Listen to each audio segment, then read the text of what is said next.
Ric Grenell is the president's envoy for special missions, joins us now. Rick, good to see you. According to the New York Times, the United States is going to get possession of portions of Greenland, access to their minerals. Trump had said that he wanted full title. He wanted possession of the entire country. My question is, do you think that he asked for the moon knowing that they'd settle on something that was really what he could accept?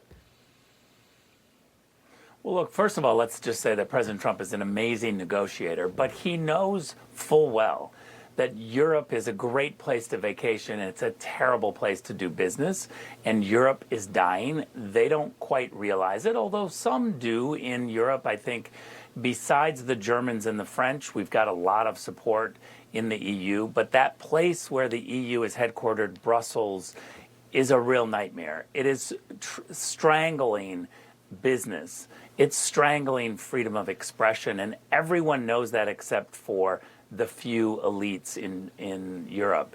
You look at Germany, which is the largest economy in all of Europe, and they are really struggling right now with their government trying to figure out what the next step is. They, remember, took away all of their real energy, and they went to just simply green energy. And for a manufacturing-based economy, they can't do that. President Trump knows this. And here's the other point. President Trump has been at a disadvantage because every president before him has talked about the strategic value of Greenland, has said we need to have a greater partnership, but no one has been able to do anything about it. It's this typical funding of NATO where the president said, hey, let's get 2%, now let's do 5%. You know, he's the only president, President Trump, who has actually made progress on having the Europeans increase funding. Every president has talked about it beforehand. They've never been able to get it done.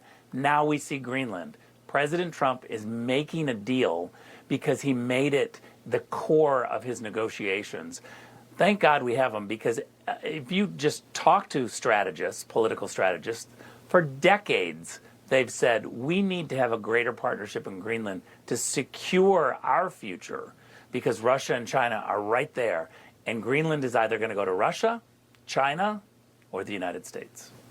It's interesting because when you think about war, and I mean, I totally get it, but I guess I always thought that if we ever get ourselves into, you know, a real tussle, that it's going to be something cyber-like, that it's going to be power grids knocked out and we're all just going to end up eating each other. Do you think it's a traditional war is enough of a concern for all of this worry about Greenland, of just, you know, lobbing bombs across the ocean?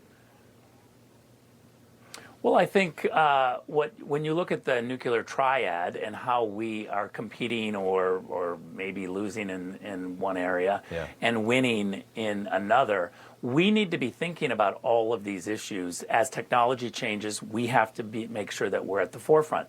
It's one of the reasons why in the first Trump administration, the president went and created Space Force, because the outer space was an area that the Russians were beginning to bully, take over our satellites. And so thank God we have a president who thinks strategically. He looks at the map and he thinks, what does the United States need to do to make sure that we are the greatest country for a long time? Yeah. I want to ask you one final question here. Elites, including Al Gore, heckling our Commerce Secretary Howard Lutnick at Larry Fink's rich guy party at Davos. How do you assess something like? I mean, I'm imagining Al Gore mocking anybody, which is just funny to me.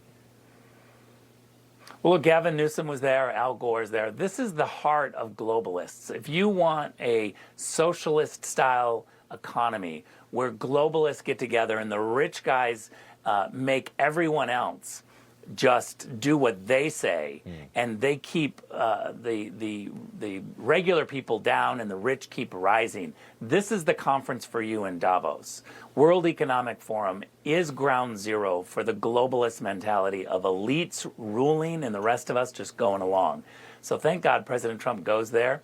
He's very nice, very diplomatic, but very firm. Yeah. Oh, it's one of my favorite things every year to watch them come in there and just spoil everybody's lunch, and to see the looks on their faces as these speeches go through. Lutnick was great too, and the president was great. Ric Grenell, good to see you. Thanks so much.